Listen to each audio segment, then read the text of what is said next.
Good morning, Earthlings. How you doing? Welcome to the show. First Contact Radio is the place. FirstContactRadio.com. That's where you can find out all about what we're doing, so on and so forth. So let's jump into today's date on the Dream Spell calendar. Today is a white day, white rhythmic mirror, guided by the mirror. White is the color of refinement. Rhythmic tone is tone number 6. It's called the rhythmic tone of equality. And the mirror, which is the kin and the guide for today, is all about reflection and endlessness. Altogether, the phrase for today is I organize in order to reflect balancing order. I seal the matrix of endlessness with the rhythmic tone of equality. I am guided by my own power doubled. On the Gregorian calendar, I forgot one part. Today is also a galactic activation portal day. And on the Gregorian calendar, it is Monday, November 7th, 2011. So a lot of activity going on this weekend around the world. Had several earthquakes that took place in the Midwest. You had one in Oklahoma, a 5.6, and it was felt in several states around it.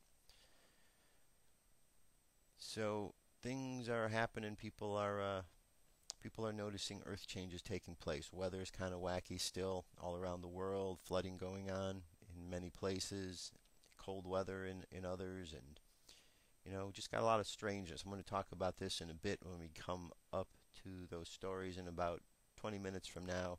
In the meantime, let's jump over to Dirk Bradshaw, who has a story for us today about the CFR. Dirk, over to you.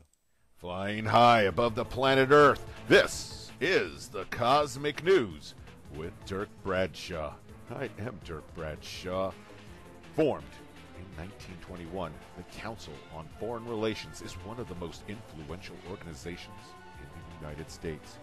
But who are they? Strap on your tinfoil hat and take a look at the conspiracy theories surrounding the CFR and the One World Government. Stay tuned. You're really going to want to know this.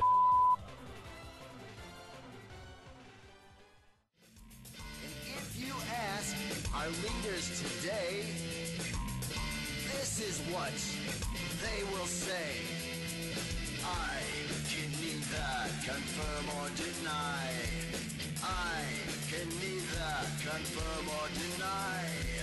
I can neither confirm or deny. What's up with their lies?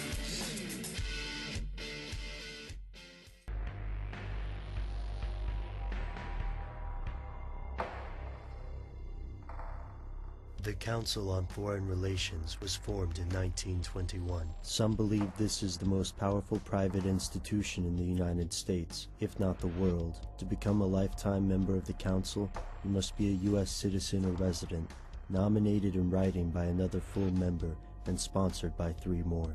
Despite these high standards, many people manage to join the CFR as lifetime members. I was surprised by how many of these individuals are celebrities, public faces in the news, movies, and business world. But you'll have to do a bit of research to find the members list, and odds are you'll never know what they talk about. A notorious secrecy clause prevents these world leaders from discussing their meetings. This secrecy is disturbing because the membership roster is so comprehensive. It reads like a who's who of the American elite. Consider that John McCain, Hillary Clinton, and Barack Obama are all members of the CFR. The CFR includes heads of state, captains of industry, the mainstream media, and even Angelina Jolie. Their stated goal is to represent the U.S. best interest abroad, increase America's understanding of the world, and contribute to U.S. foreign policy. But what does all that really mean, and how do they plan to do it? Here's where it gets crazy. Because of the permanent blackout of CFR news from the mainstream media, the average American has no idea what this group does or how it works. We can only guess, and in guessing, we must look to the history of this secret cabal, its predecessors, its founders, and the skeletons in its closet. Between 1915 and 1918, a group of 150 scholars called the Inquiry assisted President Woodrow Wilson as he tried to visualize the U.S.'s global role after Germany's defeat in World War I. Their research ultimately led to Wilson's 14 points, a strategy for global peace. When the scholars traveled to Paris in 1919, Secret meetings between U.S. and British elites led to the formation of the Council on Foreign Relations in 1921. From that point on, the CFR gained more and more power over the U.S. government. Many people, not just conspiracy theorists, believe this organization completely controls U.S. foreign policy, yet it is not a part of the government, and the general public has no control over CFR members. Even presidents may be at the CFR's beck and call. So what do these world leaders plan in secret? Many researchers think the CFR is part of a plan to create a one-world government, placing the entire planet under the control of an elite group of bankers, businessmen, and aristocrats. You may recognize the names of these leaders: the Morgans, the Rockefellers, the Rothschilds, and the Warburgs, among others. They're commonly linked to conspiracy theories, but there's little proof. In fact, there's not much of anything. Since the Napoleonic War, no government has been able to trace the amount of influence these families wield. No one knows how much money these families control, or how many industries. Ultimately, most conspiracy theorists believe members of these families cooperated with the colonial magnate Cecil Rhodes in his imperialistic quest to expand the British Empire across the entire world. This is the same Cecil Rhodes who founded the Rhodes Scholarships, a prestigious award for well-connected students with an interest in improving the world. According to one popular tale, Rhodes left 7 secret wills to be read after his death. These wills laid the blueprint for a global secret society based on the practices of the Jesuits and the Freemasons. This group became known by several names. One of the most prominent is the Round Table Group. The CFR is allegedly the U.S. front for this organization. If this is true, the implications are disturbing. It means the U.S.'s most powerful foreign affairs lobby is designed to eliminate the U.S., transforming North America into a province of the future global government. In the process, members of the CFR work behind the scenes with groups the U.S. commonly considers enemies. Researchers present 2 chilling examples of this possibility. First, the bombing of Pearl Harbor. Many revisionist historians believe the elements of the U.S. government allowed this disaster to occur because it motivated the population to wage war. Second, some sources have traced the business and financial connections of large industries and banks during World War II. They claim that several groups made money off both sides of the war. Follow the money, these researchers say, and you will find that one shadowy group created the situation leading to World War II. In the aftermath of this conflict, the same group consolidated their control over foreign governments. But who is this group? We still don't know. The idea of a centuries-old elite conspiracy is improbable, but not impossible. There aren't any monsters, ghosts, or aliens involved. Or are there? David Icke thinks the truth may be even stranger. This long-time conspiracy researcher believes the CFR is part of the Illuminati, and he believes that the Illuminati are in turn controlled by aliens from the Draco constellation. According to Icke, these aliens, who look like humanoid reptiles, have crossbred with human beings to create a group of hybrids. Icke believes these hybrids may be possessed by their alien masters and even change shape. So who exactly is a hybrid? According to Icke, many of the people in the CFR. Could this be true? Is the CFR just a concerned group of citizens who want to make America a better, safer place? Or is there something they don't want you to know?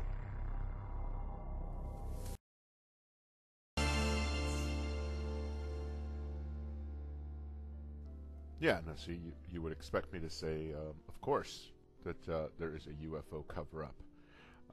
But I think I'm living proof that the government really isn't covering up anything.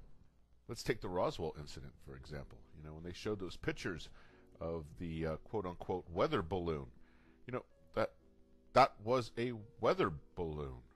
You know, that's, what do you think we smashed into? What do you think caused the accident in the first place? You know, I think it comes down to, as always, people aren't asking the right question. Instead of asking, hey, is that a weather balloon, why not ask, hey, what's up with that space alien looking dude in the corner dressed up like a sergeant? You know, ask the right questions, you get the right answers. So, no, there is no UFO cover-up. And that's just the way I see it. Oh, man, I can't believe it's over. Where does the time go? Well, I see the fat lady's off the stage. She's looking right at me. It's time for me to go put her to bed. I hate goodbyes. So instead I'm going to say, until we meet again, I'm Dirk Bradshaw for the Cosmic News. Wake up. What if our government was responsible for some of the greatest crimes against this nation? Would you really want to know? These are big questions, but these questions deserve answers. It's time to demand the truth. People should not be afraid of their governments. Governments should be afraid of them. 9/11 was an inside job. Kennedy was killed by the CIA.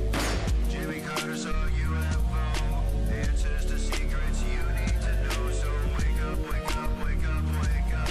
Wake up, wake up, wake up. Wake up, wake up, wake up, wake up. Wake up, wake up, wake up.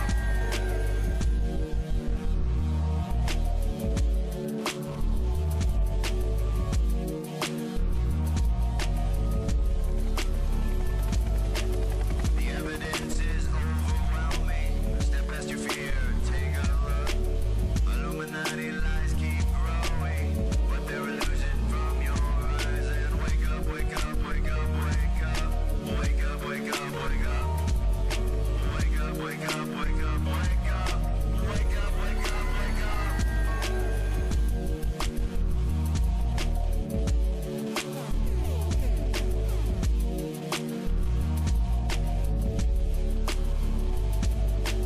What would our founding fathers say if they were alive today? Must be turning in their graves. Redcoats are coming, big brothers watching. Wake up, wake up, wake up, wake up. Wake up, wake up, wake up. Wake up, wake up, wake up, wake up. Wake up, wake up, wake up.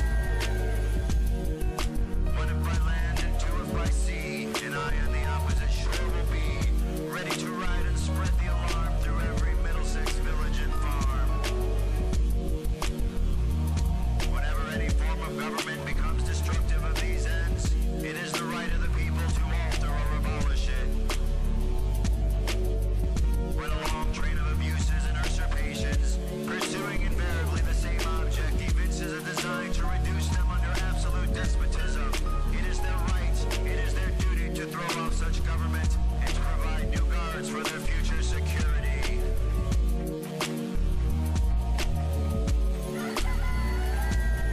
Wake up, wake up, wake up, wake up. Wake up, wake up, wake up. Wake up, wake up, wake up, wake up. Wake up, wake up, wake up.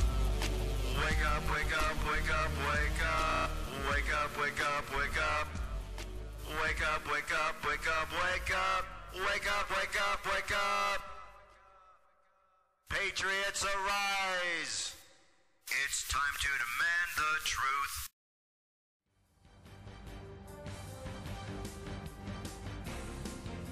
This is the UFO News with Joshua Poet. All right, Dirk, thank you very much. This is the UFO news for today. I have 4 stories for you, as always.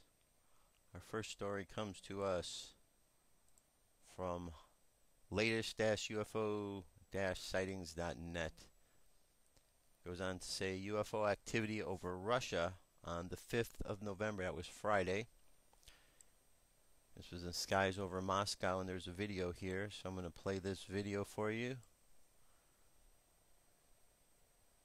Alright, what you got? We got the 2 lights, 2 orange-colored orbs. And this took place around 9 p.m. You could see the one light, the upper one, is blinking off and on. Actually, they're both blinking now. And again, this is not the way that any sort of conventional helicopter or airplane that we are aware of flies. It is a bit different. Alright, let me just zip ahead. A little bit more of a close-up view of it. Just a nice bright light in the sky.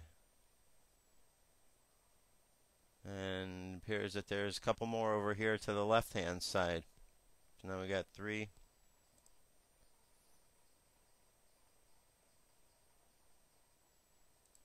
Okay. These sightings, you can find the links on our page, firstcontactradio.com. Right-hand side, UFO News, and you can check these out and see the videos and everything. All right, now they've been having sightings in Brazil, in the forest, every day at Ita, Brazil.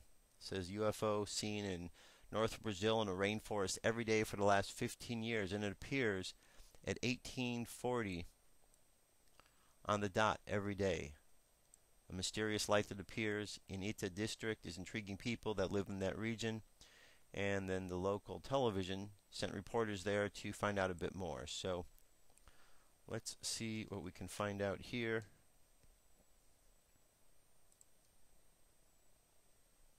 O sol se pôs e seguimos para o local indicado. Bastaram alguns minutos de espera e, antes de escurecer, um ponto de luz amarelo cruza a estrada e some na mata. Alguns segundos depois, a luz é vermelha e parece um farol de moto. E também desaparece de repente. A escuridão chega e o fenômeno se manifesta com maior intensidade. Às vezes, parece fogo. Neste momento, o foco de luz se divide em 2. Volta à forma inicial e some mais uma vez. Nesta noite, ela apareceu pelo menos 7 vezes. Presenciar a luz misteriosa virou até programa para namorados. Depois da divulgação do fenômeno sobrenatural, as linhas vicinais estão movimentadas durante a noite. Mas a orientação é de que nenhum farol fique aceso, para não inibir a tal luz. Alright, so what we got is just basically, you can see the light here. It's the multicolored light. Looks like a, sort of the double light as you're familiar with seeing. And they've been seeing up here for some time. Alright, and you've got the videos down here. They're all linked to the page. You can go check them out yourself. And there you have it. Alright, now our next sighting here is from nyufo.bravesites.com. These are sightings over Pennsylvania. This is from the state of Pennsylvania. Witness reports he had a UFO sighting of 2 red UFO orbs traveling east to west, followed by 5 identical aircraft which maneuvered in a crisscross pattern as if in a grid search. And if we click here, there aren't any pictures or anything of this one, but we can get a little bit more into the story. So this is my second sighting in 6 weeks, and I consider myself privileged to have had 2 sightings in one lifetime. This one kind of gave me the jitters. The sighting took place November 5th at 17:16 hours. My wife and I had just finished working on our home and had to go pick up the wife's car that her son had at his work. While she went inside, I waited in the parking lot outside the store. Something caught my attention out of the corner of my eye. When I looked up, there was a red glowing orb coming across the sky from east to west very slowly until it passed overhead. I went into the store and told everyone to come out and witness a UFO or orb. Only 2 employees came out and watched the glowing orb. It then picked up an incredible rate of speed, and within 3 to 4 seconds it was almost out of sight when it blinked out and disappeared. It was incredible, and the people were amazed and went back to the store. About 30 seconds later, a second orb came into view, following the same trajectory as the first. I ran back into the store and yelled that another orb is coming across the sky again. This time about 4 or 5 of us were outside to watch the orb, and were amazed at what we were seeing. It again did the same exact thing as the first and blinked out. After all the excitement was over, my wife and I went to get a bite at the Burger King at the same shopping center. We came out 15 minutes later after eating and noticed 5 large aircraft circling and crisscrossing in a grid search. We left the area and were going home when I called my brother and told him that what had just happened. He thought I was nuts and told me he had guests over and couldn't talk long. So anyway, that's our story here. Got the one guy making the report and then the other person telling him we're nuts. It's kind of par for the course because there's a lot of skeptics out there. Now, this story here, our last one for today, is a sighting that Alexander the Great had in 329 BC. and what he described were flying shields. Alexander the Great records 2 great silver shields spitting fire across the rims of the sky that dived repeatedly at his army and were attempting to cross a river. The action so panicked his elephants, horses, and men that they all had to abandon the river crossing until the following day. Goes on to say that UFO researchers Bruno Mancusi, in a posting on the UFO Updates mailing list, gives the following references to these events. Let's see. It says Alexander was not the first to see, nor will he be the first to find them troublesome. He tells of 2 strange craft that dive repeatedly at his army until the war elements. Okay, and then the second time was later on when he was crossing into a city, and they actually assisted him in that event. I'm trying to find exactly where that was. The fortress would not yield. Its walls were 50 feet high and constructed so solidly that no siege engine was able to damage it. The Tyrians disposed of the great technicians and builders of the war machine. One day suddenly there appeared over the Macedonian camp these flying shields, as they had been called, which flew in triangular formation, led by an exceedingly large one. The others were smaller by almost half. In all there were 5.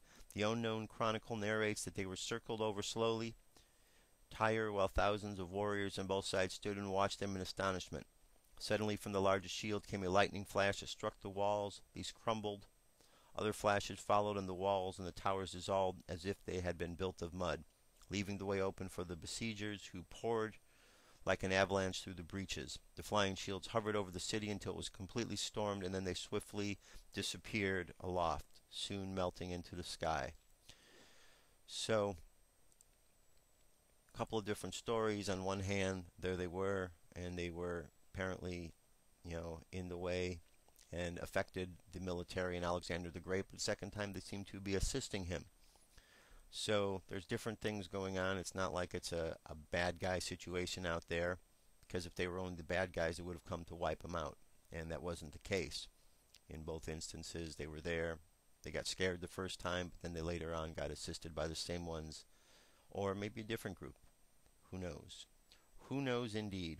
Anyway, that's our UFO news for the moment, or for today. I'm going to jump away for a minute. When I get back, I've got 2 quick stories, and then we're going to go to Jeremiah Smith, who's going to tell you how you can make gold out of silver and yeast. I'll be back. More people get news and information now from alternative media like First Contact with Joshua Poet. It's now becoming a legitimate form of news and information, and that's important. And Joshua Poet takes it very seriously, and every one of these stories is heavily researched before it goes out there, so that it's guaranteed to have nothing but the truth. Very good, Dirk. Thank you. All right, we're back. Now, let's go to our space weather. Check this out. Start things off. First of all, our solar winds at 355.5 kilometers per second. We're going to look at our planetary K index.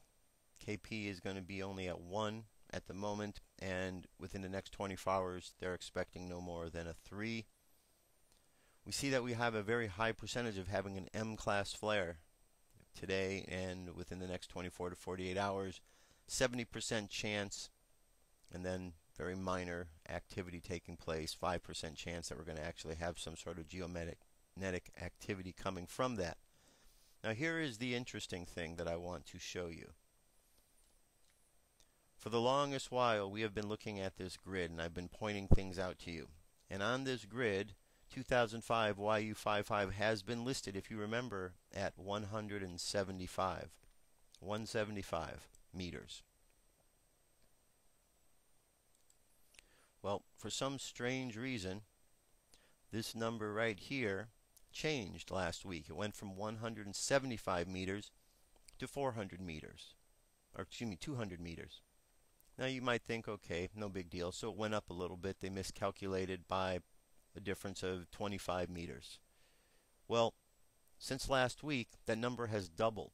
Now it's listed as 400 meters.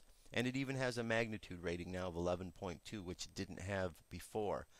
So it's quite interesting to see that the closer this object gets, the bigger they seem to indicate that it is, which means either they really don't know what it is and how big it is, or they do and they're just little by little letting the information out. This article goes on to say that NASA radars are monitoring 2005 YU-55, an asteroid the size of an aircraft carrier, as it heads for November 8th flyby of the Moon-Earth system. There is no danger to our planet. At closest approach on Tuesday at 3:28 p.m. Pacific Standard Time, the 400-meter wide space rock will be 324,600 kilometers away, about 80% of the distance from the Earth to the Moon. Professional astronomers are eagerly anticipating the flybys of the asteroid presents an exceptionally strong radar target. Powerful transmitters at Goldstone and Arecibo will ping the space rock as it passes by, revealing the asteroid's shape and texture in crisp detail in pinpointing its orbit flyby calculations. A movie from JPL explains. Now, my only question to you is, do you really trust this information? They say it's going to fly by, but there's no danger. Yet, up to last week, this thing was only listed as 200 meters. Now it's 400 meters. So if they don't even understand what the proper size is of this object, who's not to say it's not going to get bigger by the time it arrives?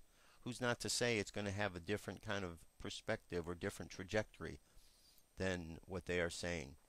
Bottom line is, we need to just pay attention to what's going on. Now, the strange thing is that on the same day that this was going to be flying by, which is the 8th, the very next day, on the 9th actually, is an announcement that's being made by the emergency broadcast system. Not quite sure what that announcement is, a lot of speculation. Just look it up on the internet. Emergency broadcast system message, November 9th. Go to the forums, read what people are talking about. All sorts of speculation out there. What's real, what's not quite certain. We're all going to find out together in a matter of 2 days. So there you have it with the space weather. Now we're going to get into Ron Paul. He most recently won another straw poll. This was the Illinois straw poll. And this is his weekly update.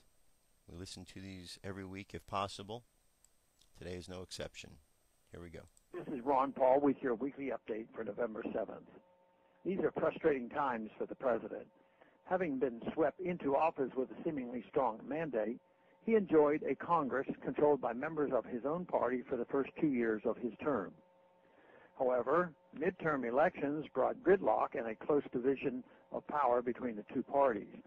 With a crucial re-election campaign coming up, there is desperation in the president's desire to do something in spite of his severely weakened mandate.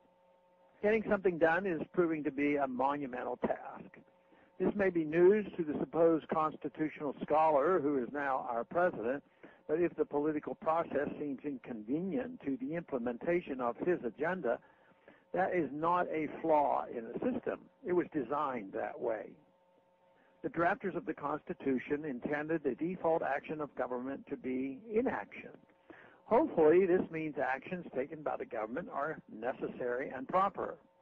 If federal laws or executive actions can't be agreed upon constitutionally, which is to say legally, such laws or actions should be rejected. The vision of the founders was to set up a government that would remain small and unobtrusive via a system of checks and balances. That it has taken our government so long to get this big speaks well of the original design. The founders also knew the overwhelming nature of governments was to amass power and grow. The Constitution was to serve as the brakes on the freight train of government. But the Obama administration, like so many administrations in the 20th century, chooses to ignore the Constitution entirely. The increasingly broad use and scope of the executive orders is a prime example. Executive orders are meant to be a way for the president to direct executive agencies on the implementation of congressionally approved legislation. It has become increasingly common for them to be misused in ways that are contradictory to the congressional intent or to bypass Congress altogether in enacting political agendas. The current administration has unabashedly stated that Congress's unwillingness to pass the President's Jobs Bill means that the President will act unilaterally to enact provisions of its piecemeal through executive order. Obama explicitly threatens to bypass Congress, thus aggregating the power to make and enforce laws in the executive. This clearly erodes the principles of separation of powers and checks and balances. It brings the modern presidency dangerously close to an elective dictatorship. Of course, the most dangerous and costly overstepping of executive authority is going to war without a congressional declaration. Congress has been sadly complicit in this usurpation of ceding much of its war-making authority to the executive because it wants to avoid taking responsibility for major war decisions. But that is part of our job in Congress. If the President cannot present to Congress and the people a convincingly strong case for going to war, then perhaps we should keep the nation at peace rather than risk our men and women's lives for ill-defined reasons. The administration certainly was not the first to behave in ways that have defied the Constitution to overstep its bounds. Sadly, previous administrations have set precedents that the current administration is only building upon.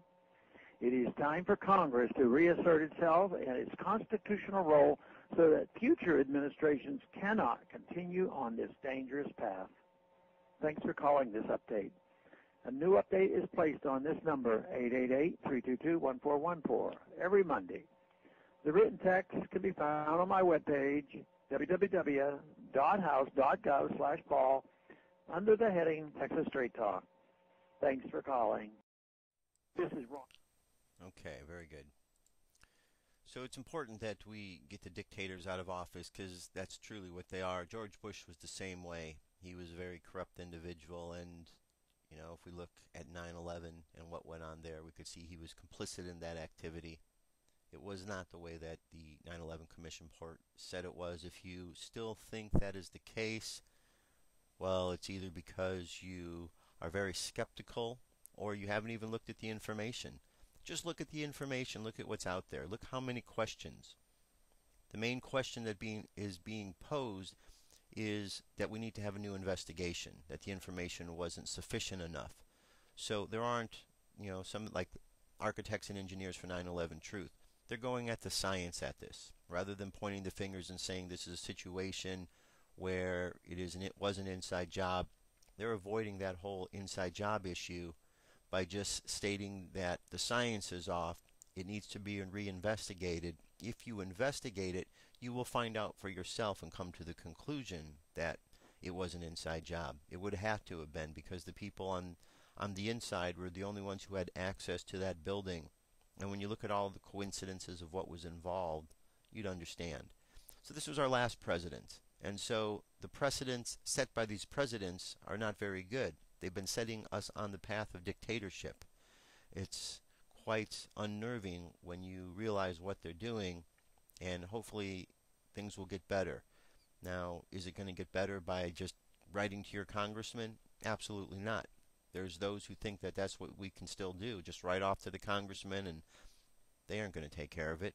The only way it's going to get taken care of is we, the people, step up to do something about it. And that is exactly what's going on. Now, Fox News, Occupy Wall Street is out there, and the Occupy movements across the country are people stepping up against this kind of injustice. Fox News and the other mainstream are out there doing their reports, but they're fairly unfairly reporting what is going on. In my opinion, and the opinion of many others, the mainstream media has absolutely failed the public as a source of journalism. There's no journalistic integrity. They're continually lying, making up stories, putting information out there to deceive the people who are listening. And unfortunately, there's a lot of people who are listening to Fox News and the mainstream that are being misled. Now, here's a story I want to play for you. This isn't going to be aired on Fox News because there was too much truth here. This is a reporter down at the Occupy Wall Street, and he picked someone out of the crowd to talk to. and he probably got a little bit more than he expected. So listen to this. Jesse, so Ray, your partner here, colleague, comrade, she got, seen the protests in Greece and Europe, elsewhere. Did you guys take your cue from that? Are you hoping to incite, certainly what was a lot of attention, if not police activity? I know over the weekend there was over 100 arrests, and you guys got things fired up. Are you taking your cues from the international movement? How do you want to see this in? What do you, if you could have it in a perfect way, how would it be? Well, I don't know. It's really difficult to kind of answer questions leading to those conclusions. I'd say that we didn't take our cue off of anybody, really. It became a more spontaneous movement. As far as seeing this end, I wouldn't like to see it end. I'd like to see the conversation continue. This is what we should have been talking about after 2008 when the economy collapsed. We basically patched a hole on the tire and said, yeah, let the car keep rolling. Unfortunately, it's fun to talk to the propaganda machine in the media, especially conservative leading networks such as yourself, because we find that we can't get conversations on the Department of Justice's ongoing investigation of News Corporation, for which you are an employee, but we can certainly ask questions like, why are the poor engaging in class warfare? Now, after 30 years of having our living standards decrease while the wealthiest 1% have had it better than ever, I think it's time for maybe, some participation in our democracy that isn't funded by news cameras and gentlemen such as yourself. Okay, but let me give you this challenge, Jesse. Sure. We're here giving you an opportunity on the record with credit ancestry to put any message you want out there, give you fair coverage, and I'm not going to in any way be biased about it. So there is an exception to the case because you wouldn't be able to get your message out without us, yes? No, certainly. I mean, take for instance when Glenn Beck was doing his protest and he called the president a person who hates white people and white culture. That was a low moment in Americans' history, and you guys kind of had a big part in it. So I'm glad to see you coming around and kind of paying attention what the other 99% of Americans are paying attention to, as opposed to the far-right fringe who would love to just destroy the middle class entirely. All right, fair enough. You have a voice and an important reason to criticize myself, my company, and anyone else. But let me ask you this. In fairness, does this administration, or President Obama, have any criticism as to the financial situation in countries in I think myself, as well as many other people, would like to see a little bit more economic justice or social justice, Jesus stuff, as far as feeding the poor, health care for the sick. I find it really entertaining that people like to hold the Bill of Rights up while they're screaming at gay soldiers, but they just can't wrap their heads around the idea that a for-profit health care system doesn't work. So let's just look at it like this. If we want the president to do more, let's talk to him on a level that actually reaches people, instead of asking for his birth certificate and wasting time with total nonsense like cilantro. Jesse, so Ray, you're... All right, very good. So that was quite a good interview. I'm sure that the reporter didn't quite expect that he would find someone so articulate that would explain what was really going on. And he did. Now that, as you will see if you go check out the video, it's on our daily news for today on firstcontactradio.com, right-hand side of the page.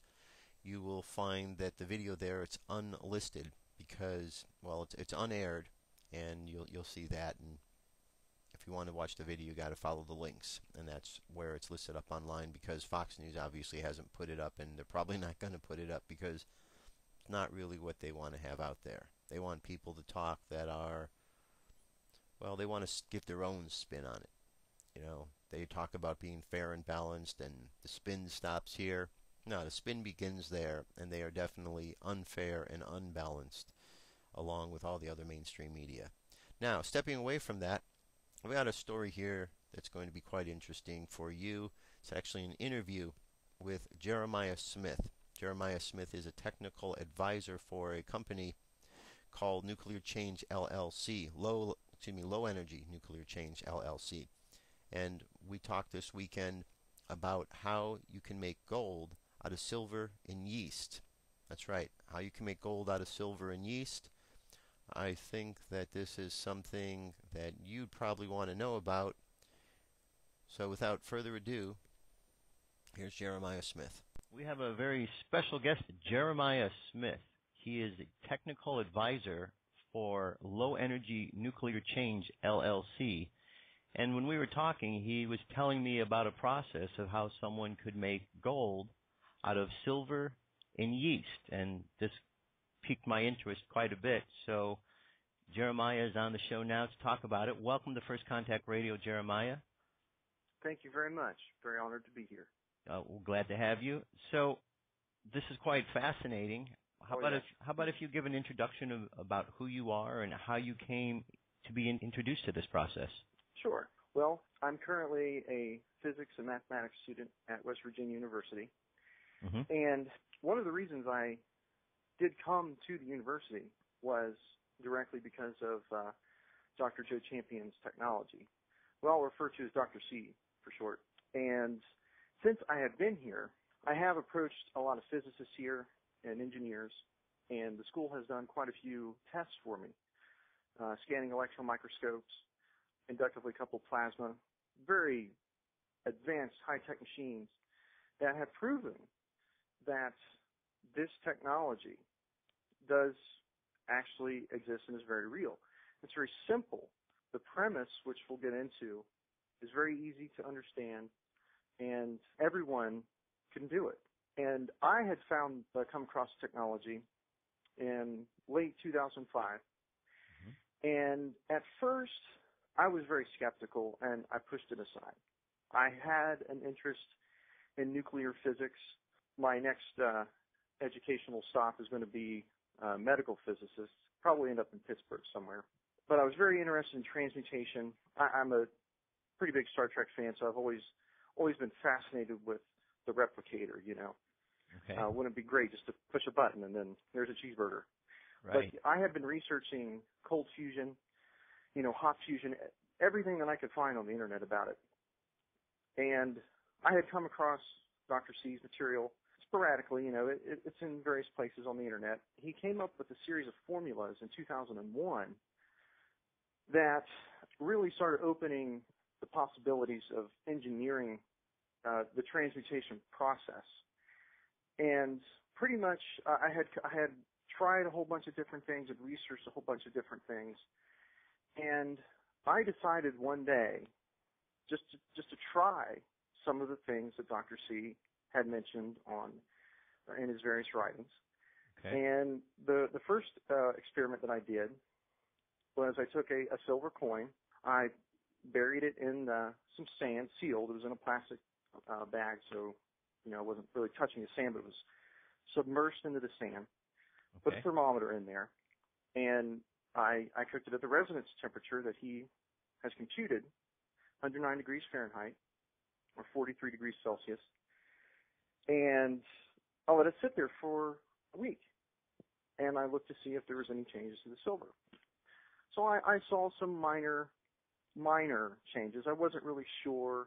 I didn't look at it at a microscope or anything. And at the time, I didn't have access to all the school's wonderful devices to detect, you know, what is this.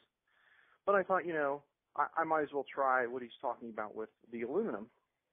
So I took basically things that I bought at Lowe's, and I made a little heating chamber, heated up some aluminum to 302.9 degrees Celsius, which, you know, we'll get into what the temperatures mean and all that later. Okay. And lo and behold, you know, I get all of this golden-looking material, and I was baffled. I was really perplexed. And for the longest time, I looked for impurities, and I kept to myself about it. I didn't contact Dr. C. I was more interested in just figuring out how can I disprove this easily. But things got even more mysterious. I was in a position for the longest time that I could neither confirm nor deny what I was doing. I mean, I'd take this material, take the aluminum after the resonance process, I'd throw it in sodium hydroxide solution. It'd eat up the aluminum, but I was left with this reddish material that would sink to the bottom, which is a characteristic of nanogold. And all kinds of different chemical treatments that I could do on my own, you know, without a lab. Right. And I just kept getting more and more perplexed. So then I started to really think, well, you know, there might be something to this.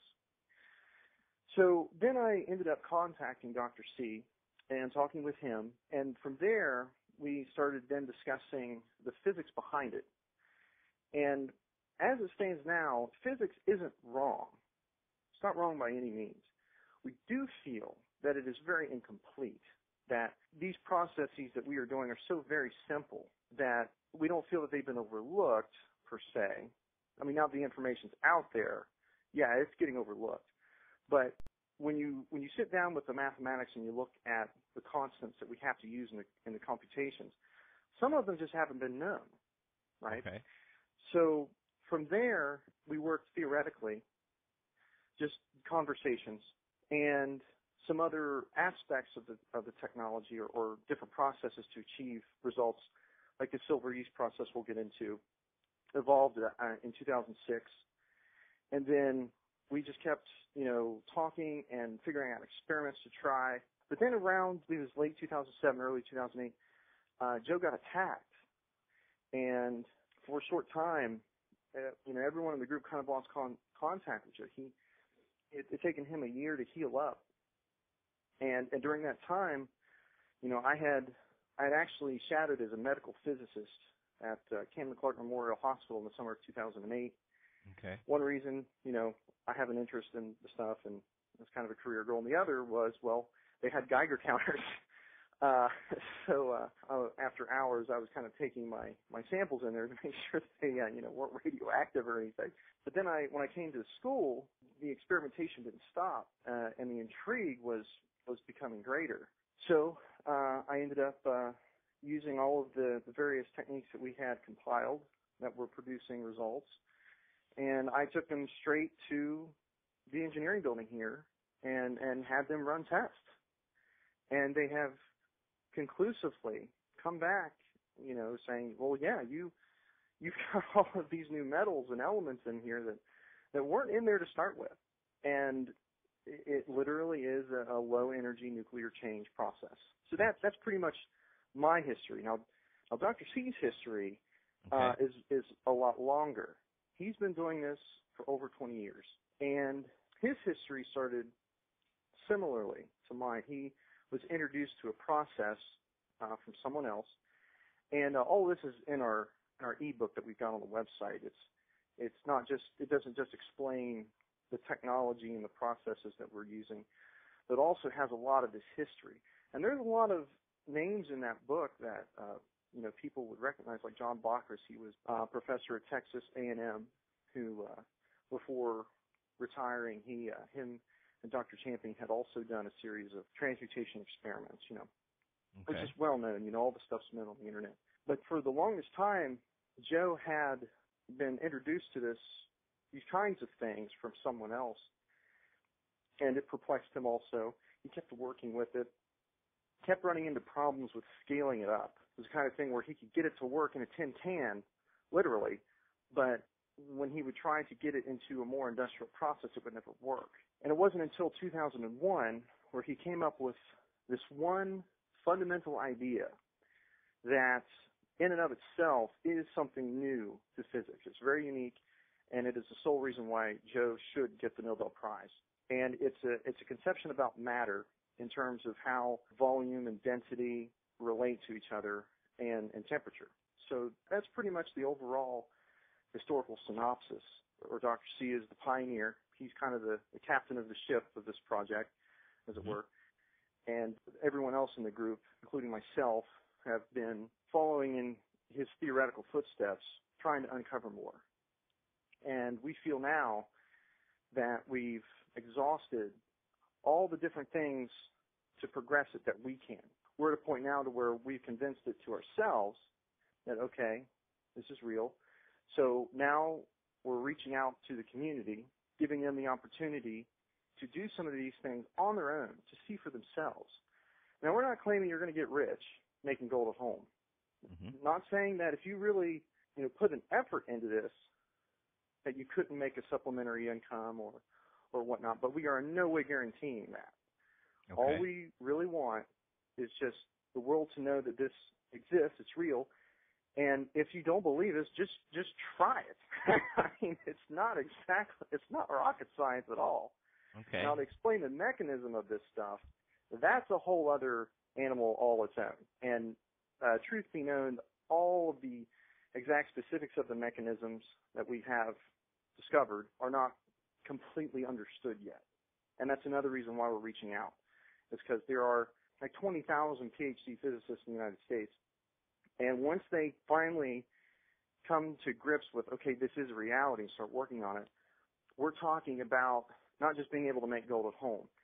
The basis of what Dr. C has figured out literally might turn out to be like the basis of a rudimentary replicator, something that literally can make particular atoms on demand. That's pretty fair. So in your process to try to disprove something that you weren't quite certain, you found that you couldn't disprove it, and now it's led you along this whole path of wanting others to be able to go through the same process and learn like you did and expand it to a much wider community. Exactly. It's pretty fascinating. You had mentioned about cold fusion. Mm-hmm. Could you explain what cold fusion is and how that process connects with this process? Sure. Well, the cold fusion term kind of came from the Pons and Fleischmann experiment that was done in the late 80s. And as everyone can find out, you know, these two fellas did this experiment, claimed they were getting this excess heat, and then when, like, MIT and other scientists tried to duplicate it, they couldn't replicate the effects. And the reason they call it cold fusion is because the temperatures and the energies involved to initiate a supposed nuclear process were very, very low. Okay. Typically, when you have something nuclear occur, you have things like ionizing radiation, and a lot of times you have heat. Oftentimes, you have to have a bulk of material, like you have to have a certain amount of uranium, for example, before a reaction happens, or you have to introduce a lot of energy into a system before a nuclear event occurs. Okay. With what we're doing, and the reason we have decided to refer to things as a low-energy nuclear change is to kind of get away from the taboo of cold fusion, because, you know, there's so much tied into, well, this is a cold fusion process. Well, you know, like UFOs, when you go and you talk to someone, it's like Timothy Good in his book Above Top Secret mentioned, you know, people should be looking for extraordinary flying objects as opposed to UFOs, you know, because anything can be a UFO. Right. And there is a lot of cold fusion science on the web, and that's where my original search when I was in 2005, when I was first getting involved in all of this, ended up being. You know, there's all kinds of cells that seem to have excess heat come out of them, but the repeatability is very low. And in the cold fusion community, that is a rampant problem. They set up something that works great in one location. They set it up somewhere else exactly the same, and it doesn't seem to work at all in a lot of cases. And that's one of the requirements of science, is that you have to have something that's repeatable across the board. Otherwise, you're not going to get any, at least any respectable scientists, I guess, to really look at it, right? What we have done is repeatable. If everything is done correctly, I personally have never had a problem. I've done it in all kinds of locations, and everyone who's tried it, you know, they send us pictures. It's just one of those things where someone has to try. But there still are researchers in the cold fusion community who are getting the results that are quite amazing. One website your listeners might want to check out is jnaudin, JNAUDIN.free.fr. And that's a website that's got a lot of free energy kinds of technologies, and particularly cold fusion. But again, when you look at a lot of these cold fusion results, they get transmutations in some of these setups. But we feel that they're really missing Dr. C's understanding of what's going on here. And that is in particular the phonon resonance that he has discovered. Okay. Basically, what Dr. C did is he looked at all of these cold fusion experiments that were out there and wondered what was the common denominator. Well, the common denominator was heat of some kind. So then he thought about the volumes that atoms take up versus what they're made of. And he wondered what would happen or how much heat you have to add or remove from a system to take an atom of one particular isotope. Now, an isotope, for those of your listeners who may not know, is a type of atom that has more neutrons than another atom that's chemically like it, because you have electrons, protons, neutrons. Your protons kind of give the chemical identity of an element, but you can have more or less neutrons for every element, which makes each particular atom a little heavier or a little lighter. Okay. But he wondered, what is it about an atom versus its temperature that makes it take up the volumes that it does? And this is something that science, and in particular physics, that actually doesn't have a complete picture of. Like, we've got the ideal gas laws, and we've got all kinds of equations and formulas and constants to describe, how does a piece of aluminum expand or contract? We've measured all this stuff, but to go from quantum mechanics and then derive the expansion coefficient, we're actually not very good at that. And in fact, for most solids, we're terrible at it. It's easy for things like gases when we actually have the atoms apart and flying around, and our equations, formulas, and conceptions are very accurate. But in dealing with an actual bulk of any random material, as long as it's pure, say pure nickel or pure iron, deriving those expansion coefficients from theory exactly across all of the possible temperatures, it really just doesn't exist.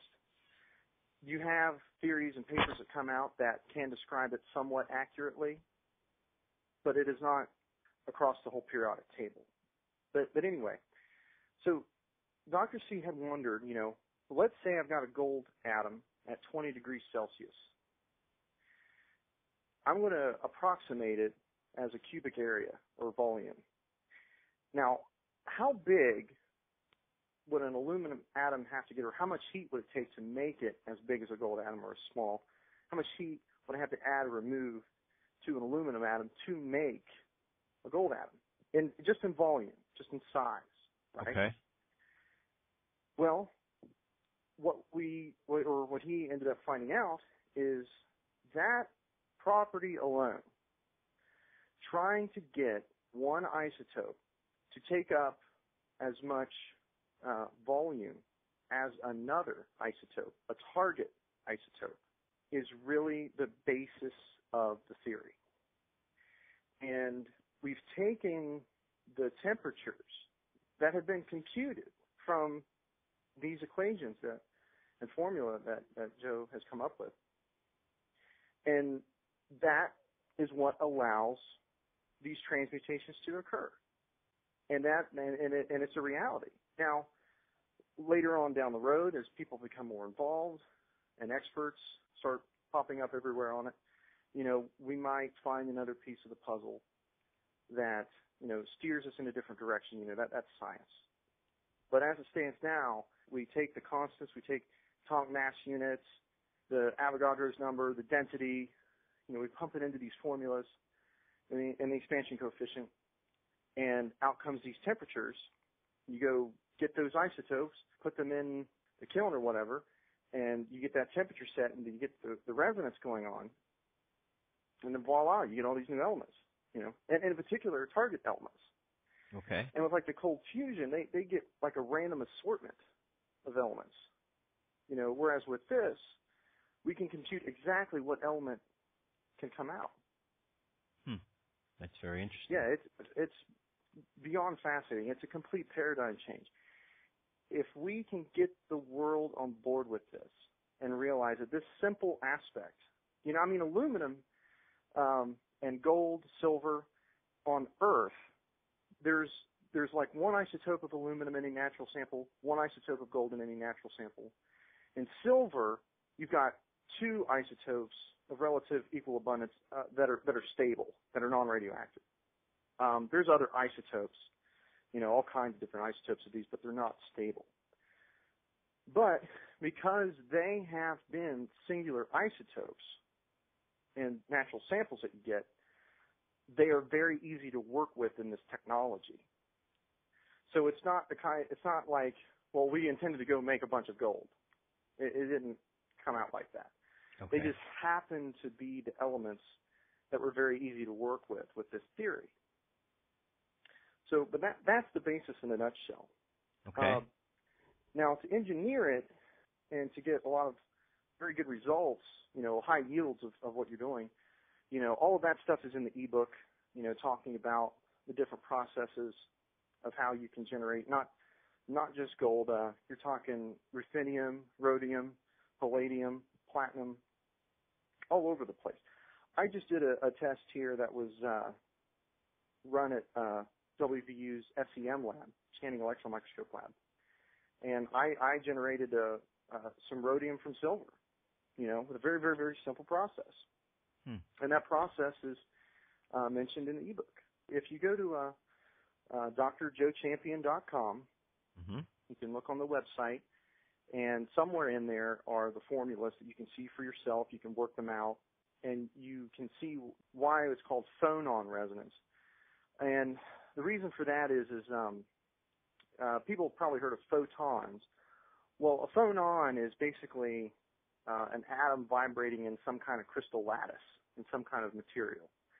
And phonon vibrations, at least theoretically today, contribute to, how hot a system is. There's also, modes of vibration that, allow sound to go through, these kinds of things. It's just the science of molecular vibration. And that is kind of what we're doing. We're taking a bulk material, we're getting it to a certain temperature, and then keeping it maintained at a specific temperature is key. And a lot of these other experiments out there for cold fusion and whatnot, that is one of the missing components, and it's not really that surprising. I mean, if we're not at 98.6 Fahrenheit, we don't feel so well. Right. And, some people have a slightly higher body temperature or lower. But, life is dependent on certain temperatures, so if you're a good cook, you could probably make a lot of gold. Okay. All right. So this process doesn't sound like it's a new process, because way back in the past, the idea of alchemy and the philosopher's stone and transmuting gold out of lead, was something that was strived for back in the ancient days. That's right. You're absolutely correct. Mother Nature has been doing this for some time, and now knowing a lot of these temperatures, and what isotope will go to what at some said temperature, I really enjoy going up and looking up geological formations and realizing, well, wait a minute, that's where this element's coming from. Here, point example, there was a New Scientist article that had come out, and this geothermal company in Italy had put this geothermal pipe down in this vent, and where the vent was, it happened to be around 300 degrees Celsius, and there were a lot of aluminosilicate rocks where they were getting intermittent amounts of sulfides and aluminums going through this system. But there was aluminum down there also. Due to the chemistry, there were brief moments where you had some aluminum atoms that were kind of alone. They weren't really in a permanent bond. Well, anyway, the pipe had clogged up. They pulled up this pipe, and lo and behold, it's covered with gold on the inside. And they had no idea where the gold came from. Well, it came from the Earth. The Earth, and this is something I brought up in my astronomy class up here when we were studying, the Schwarzschild radius and the carbon cycle and all these, ways that stars make elements. We're told in academia now that all the elements, particularly the heavy ones that are on Earth, came from stars. Okay. Okay. Well, yes, they do. Meteorites strike the Earth. They've got all kinds of elements in them. And that's how we identify stuff from space a lot of time, are the isotopic ratios of these materials that come into our atmosphere. But we've got all of this technology to look in the universe, and we see what things are made of. And we've realized, it's kind of an unsaid thing, but Earth has almost like a perfect palette of assorted elements. It's really uncanny how not only do we have life, but we also have this wonderful assortment of elements on the periodic table. It almost seems unnatural. I mean, comparing everything else in space, even in our local solar system, Earth seems really, really unique. Well, I brought this up in class. What is it about Earth that we have collected such a wide array of elements in such really nice proportions that aren't necessarily found everywhere? Okay. And of course, the obvious answer was, well, perhaps our detection methods aren't as good as we think they are, which is possible. But the other things they don't consider is that Earth is actually making this stuff.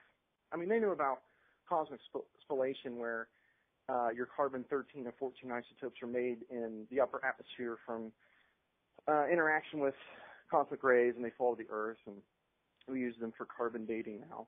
But having transmutations happen at such a low energy is totally, they don't even consider that as a possibility.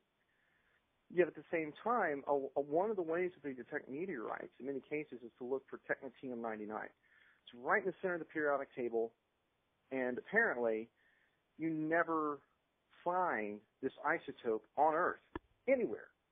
There's all the isotopes of it are radioactive. Well, and technetium-99 is the 99 isotope. To clarify that, but we don't find technetium anywhere on Earth. So whenever something has it in there that we find, we just assume it's from space. But it's radioactive, and it's been traveling through space for eons. There's something about Earth that just its size, its position from the sun, all of these factors, that we have a magma and hot core, all of these factors together contribute to the element factory that we live on. Earth literally is making a lot of these elements that we're finding. Okay. So, and that's another reason why I say this technology is really a paradigm change, because it's not just going to impact, people being able to make gold at their home. It's going to change geology, mineralogy, biology, the sciences across the board. Will at some point have no choice but to acknowledge this, be like, okay, there is something to this. Let's incorporate it into our models now. Right. And hopefully that will happen sooner than later. All right, so here's the big question for you, Jeremiah. I know everybody's going to want to know this. How exactly do you go ahead and take silver and turn it into gold? What is the process? Okay. Well, as I mentioned before, temperature is really key. Mm-hmm. And on Joe's website, you can find that temperature. DrJoeChampion.com, okay. Mm-hmm. And this information is scattered all over the internet also. I mean, if you look for Dr. Joe Champion, you'll see that he's been involved in quite a few things, including the atom technology, which is associated with a lot of controversy. I don't know anything about the atom technology, and just with dealing with phonon resonance directly, I've got plenty on my plate to research, so I don't even go there. Okay. But yeah, like Rex Research has a lot of information there, and it would take someone quite a bit of time to really go through all of the stuff that they could find and get a good idea of how to do this. Or they could purchase the ebook and get a good idea just in a quick location themselves. But the basic process is very simple. You get your starting isotope, you get your temperature, you get the temperature set, maintained, and then the matter starts rearranging. And somehow, in physics, we always look for the path of least resistance kind of stuff. Somehow that happens. But that's basically the whole gist of the process. Okay. So do you want to talk a little bit about the process then of what someone would do to actually go ahead and make this? Like I mentioned, all this information is in the ebook, and you should get it just to have a reference. And as technical advisor, I also provide a support role to the book. You can email me and I'll help you get started. We're also very interested in people sending us data and pictures. But basically, you get your silver, your yeast, your water, your container, and you mix it all together and let it sit there and transmutate. But we're also going to introduce a kit that people can just buy outright that has all the stuff in one spot that they can get. Okay. To help them along. I don't really know when it's going to be available, but yeah. So that's basically it. I mean, it all goes back to Dr. C's original formulas. You have a starting isotope, you have a target isotope, and then you compute the temperature, you get the temperature set, and there you go. Okay. Now, if you want a lot of the other details as to the mechanisms behind how all this works, the history, definitely get the ebook because it's got all of that information in there. There's a lot of history to how all of this evolved from Dr. C's perspective. And where can people find the ebook? You can go to, you can purchase the ebook directly from producepreciousmetals.com and drjoechampion.com.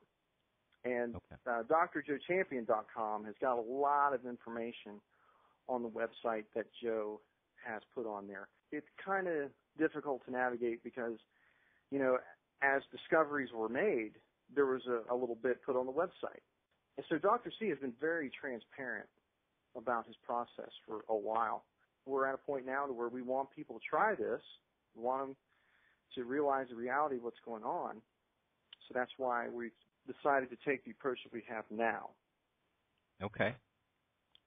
Well, this is really awesome information, and I think people are going to get a lot out of it. And I certainly am looking forward to seeing where it all evolves and how the community grows over the course of the next month to the next year. Well, me too. It's exciting. I really, really enjoy people email me, and I call them. I talk to them on the phone also because I am in the same boat that they are in. Mm-hmm. You know, we're all actually in the same boat in terms of new discovery. What can we really do with this? What potential lies in the unknown here? And hearing about people being able to replicate it and, you know, all the same steps that I went through initially, from perplexity to, oh my gosh, to, you know, epiphany, all this stuff, reading about it is really a lot of fun. And it is a fun process. You know, I do have to warn everybody out there, because it is unknown territory, you know, you must proceed at your own risk. From the silver yeast process, we feel it's very safe. There's no ionizing radiation in any of this stuff. But at the same time, there are still a lot of unknowns. So you must proceed with caution. Okay. But as far as we can tell, we feel it's pretty safe. So, and it's a good starter. It's so easy, you know, and it doesn't really require a lot of time on your part to get going. It's really the only, as technical advisor to the ebook and the technology, it's really the only thing that we're going to support on a large scale for someone to get started on their own at home, just because, you know, it's so easy and my time's limited, you know. So those two factors contribute to, you know, why we recommend the silver yeast process first, you know. So, Sure. Jeremiah, thank you so much for all of the information, and we're certainly going to make sure people know where they can find it and have the websites available. And we hope you come back again and kind of update us in the future about what's going on. Absolutely. Thank you so much for having me. You're very welcome, Jeremiah. Thanks. We have a very special... All right, so there you go. Go out and make gold. Go out and make gold, my friends. Now you know how. You heard it here first. He said this was the first time he was out doing an interview on this. drjoechampion.com and also producepreciousmetals.com. There you have it. All right, last but not least for today, my friends, is our meditation. So let us go ahead and close our eyes.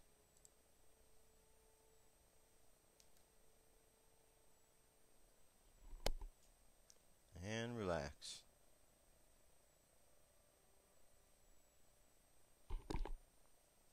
Alright, I would like you to imagine that you are walking down a path.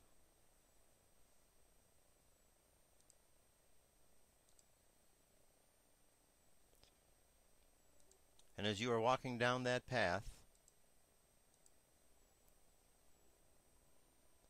you're able to see and experience lots of others on the path. And as they walk along the path next to you, side by side, you realize that we are all moving in the same direction. We're all looking to better ourselves, to do good things for the planet, to evolve. And so as we learn to work with each other, we find out that we evolve with each other. We learn together and grow together, and the planet becomes a better, stronger place for it. Now let's all imagine that our chakras are turned on, starting with the chakra at the bottom of the spine. The color is red. Draw that energy in from the earth and then raise the energy up to the chakra above, and there you have the color is orange, right around the belly button area. From there, raise the energy up to the chakra above it. Just below the rib cage, imagine the color yellow. And raise the energy up higher yet to the heart space, imagine the color green. From the green heart chakra, raise the energy up to the chakra above it at the throat, and the color is blue. From the blue throat chakra, raise the energy up to the third eye, just between the two eyebrows, imagine the color violet, and finally to the top of your head, imagine the color indigo.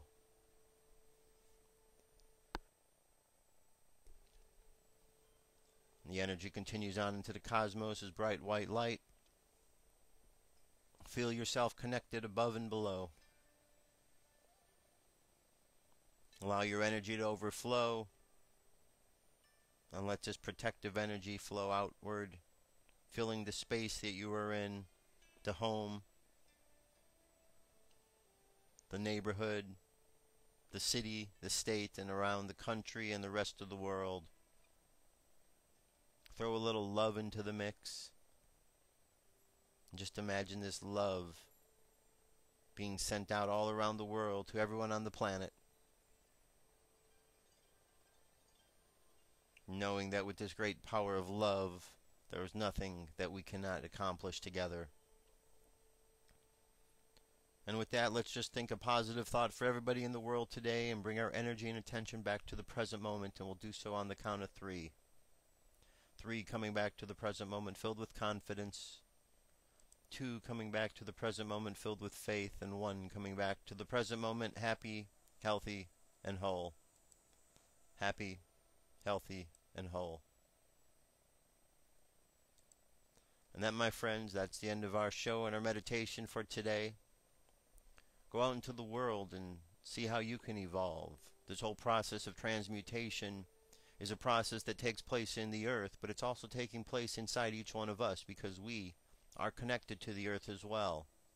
So go out and see if you can transmute yourself from one form into another. You do so by allowing your consciousness to expand and allowing spirit to enter. And as spirit enters, you become changed. And everything around you becomes changed as well. That's all we have for today, my friends. Be safe, have fun. I'll be back tomorrow with Dirk. We'll have more news and information. I'm out of here. Peace.